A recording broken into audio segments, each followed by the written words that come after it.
One of the sectors that's being disrupted the most by technological innovation and tech disruption is the automotive industry. And when people think about the disruption in the automotive industry, they will mainly think at the biggest company in the EV sector, electronic vehicle sectors, which is Tesla. Other companies are adapting with hybrid models like Volkswagen, etc. But another EV company that's worth talking about is NIO. NIO was super popular in 2019 when it grew a lot. It almost tripled its price. And in a world in which it's becoming clearer and clearer that the two competitors as countries are the United States and China, people started looking as soon as Tesla became popular and grew a lot in the stock market and in capitalization, etc., in sales. And people started talking, what is going to be the Chinese competitor of this American company?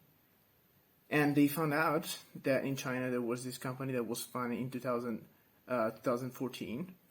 So very, very new company, which is NIO.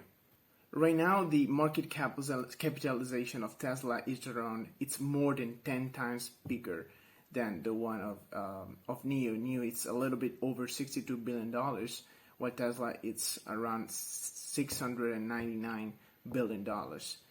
But even if the Chinese government has supported and subsidized the Chinese companies, Tesla, after it opened its Gigafactory, reached in 2020 a 51% market shares of the Chinese electronic vehicles market, which is astonishing, since NIO just had 16% of the market share at that time, being the second market leader.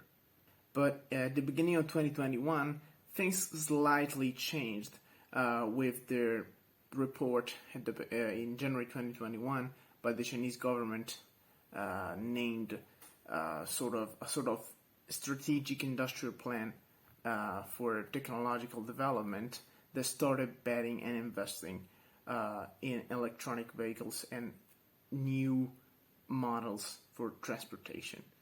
And in this project, there's a lot of money that's being put in supporting Chinese companies like NIO, in fact, Xiaopeng, which has around 6% of the market share for electronic vehicles, being the second Chinese company in the sector. And another way that the Chinese government is supporting NIO and electronic vehicles is by giving $3,500 to the consumer for every purchase of a NIO car.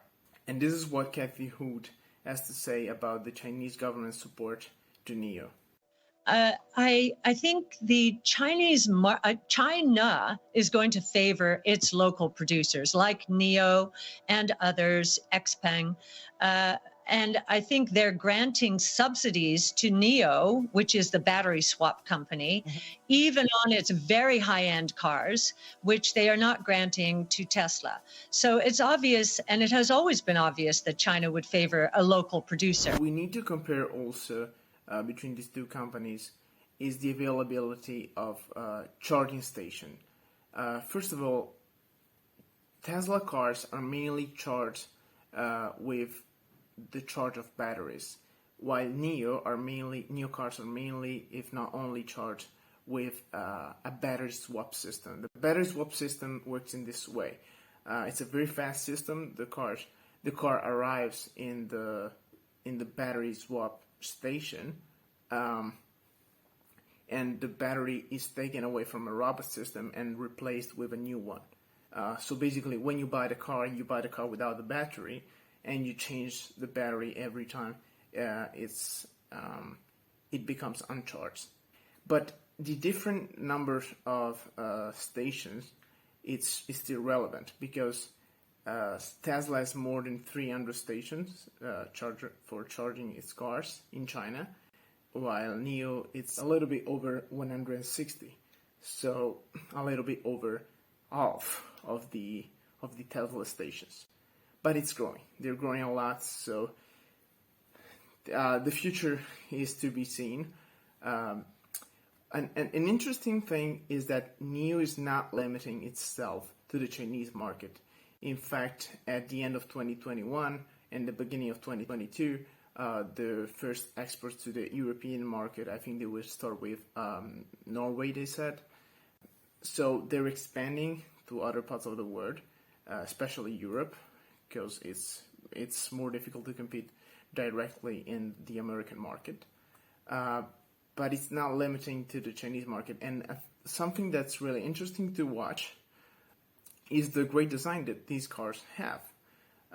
There's a model that, like the city car model, that's very similar to the S3 Tesla model.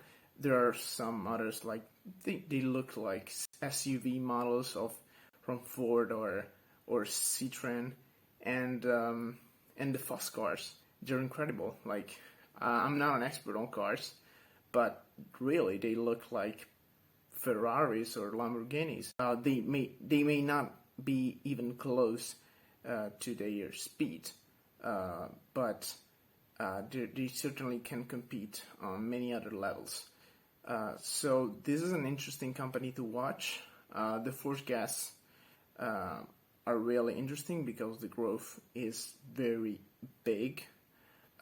Some analysts forecast it to grow something like 100% in a year, at least regarding to sales, car sold. It's an interesting company to watch. Stay tuned.